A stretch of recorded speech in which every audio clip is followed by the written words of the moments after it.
TV MS టీవీకి స్వాగతం. ఆంధ్రప్రదేశ్ మరియు తెలంగాణ ప్రజలందరికీ మా నమస్కారం. Welcome to MS media. ఈరోజు రామోన్నత పాఠశాల మోతాడులో ఉన్నాము. ఇక్కడ హెచ్ఎం గారితో కొన్ని విషయాలు మాట్లాడదాం. నమస్తే మేడం, చెప్పండి మేడం, మీ స్కూల్ గురించి, ఇన్ఫ్రాస్ట్రక్చర్ గురించి ఇంట్రడక్షన్ ఇవ్వగలుగుతారా? నా పేరు ఎమ్మ ఆదిమ్మ, శ్రీరామ హై స్కూల్ మోతడక హెచ్ఎంని.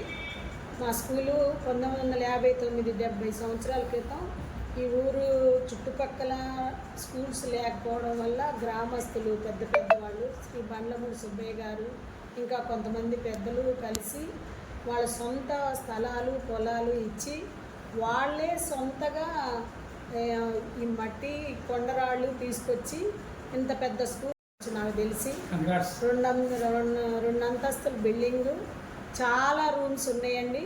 కాకపోతే ఇది ఎయిడెడ్ స్కూల్ అవడం వల్ల చాలా పెద్ద స్కూలు, రూమ్స్ చాలా ఉన్నాయి. 15 రూమ్స్ పైనే టీచింగ్ రూమ్స్ ఉన్నాయి, ల్యాబ్స్ ఉన్నాయి, లైబ్రరీ ఉంది. అన్ని ఫెసిలిటీస్ చాలా బాగున్నాయండి. ప్రైవేట్ స్కూల్కి ధీటుగా మంచి వాటర్ ఫెసిలిటీ కూడా ఉంది. మినరల్ వాటరు, ప్లే గ్రౌండ్ చాలా పెద్ద ప్లే గ్రౌండ్ అండి. ఇది మొత్తం దాదాపు 10 ఎకరాల పైనే స్థలం ఉన్న స్కూలు.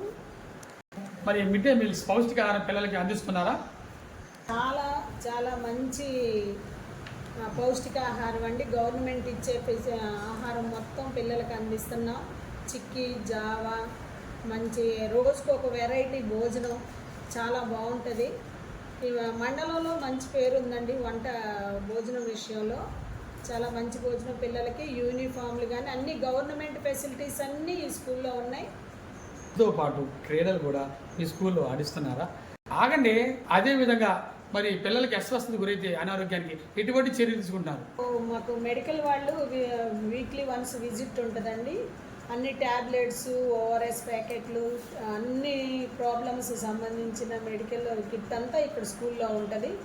మరీ ఇంకా బాగోని తట్టుకోలేని పరిస్థితి అయితే పేరెంట్స్కి ఇన్ఫామ్ చేసి పంపిస్తాము. అంతకుమించి మ్యాక్సిమము వాళ్ళకి వచ్చే ప్రతి అనారోగ్యాన్ని స్కూల్లోనే రెక్టిఫై చేస్తాం. పెద్ద ప్లే గ్రౌండ్ ఉందండి. డ్రిల్ పీరియడ్ అప్పుడల్లా పిల్లలు మంచిగా క్రికెట్, బ్యాడ్మింటన్ అన్నీ ఆడుకుంటారు. అదేవిధంగా ప్రభుత్వం వారు పిల్లలకి చదువుకోవడానికి ఎటువంటి ఉచిత సదుపాయాలు కల్పిస్తున్నారు?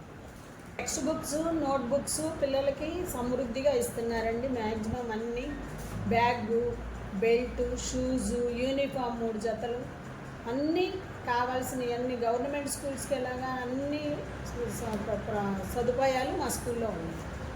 అలాగే వందనం పథకం కూడా అందరికీ వచ్చింది. చివరిగా విద్యార్థుల తల్లిదండ్రులకు మీ గవర్నమెంట్ స్కూల్ గురించి ఏమని రిక్వెస్ట్ చేస్తున్నారు?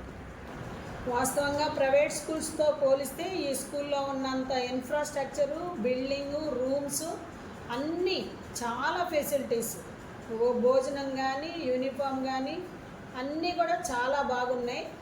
కాబట్టి ప్రైవేట్ స్కూల్కి పంపించడం అది కరెక్ట్ కాదు. ఈ స్కూల్లో మంచి విద్యను అందిస్తున్నారు. మంచి మెరిట్ రిజల్ట్ కూడా వచ్చింది. పోయిన సంవత్సరం 10th క్లాస్లో 500 పైన 6గురికి వచ్చినాయి, 450 పైన 4గురికి వచ్చినాయి. మొత్తం 10 మంది మంచి రిజల్ట్, 100% పాస్ రిజల్ట్ వచ్చింది.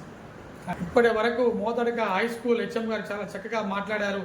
ఎందుకంటే గవర్నమెంట్ స్కూల్స్లో అనేక ఫెసిలిటీ ఉండగా మీరు ప్రైవేట్ స్కూల్స్కి వైపు ఎందుకు మొగ్గు చూపుతున్నారు అడుగుతున్నారు. అదేవిధంగా వెల్ క్వాలిఫైడ్ టీచర్స్, మంచి భోజనం, మంచి క్రీడలు, అదేవిధంగా తల్లికి వందన డబ్బులు, ఇన్ని ఫెసిలిటీ ప్రభుత్వం ఇస్తుండగా మీరు ఎందుకని ప్రైవేట్ స్కూల్కి వెళ్ళి మీరు డబ్బులు వేస్ట్ చేసుకుంటారని ఆమె వాపోతున్నారు. ఇటువంటి స్కూల్ని ఎంత క్రమశిక్షణగా, ఎంత మరి డిసిప్లిన్గా నడుపుతున్నటువంటి లెజెండరీ హెచ్ఎం, మిషనరీ హెచ్ఎం గారికి congratulations madam. Heartly welcome. MS media, ప్రతి చోట ప్రజల మాట.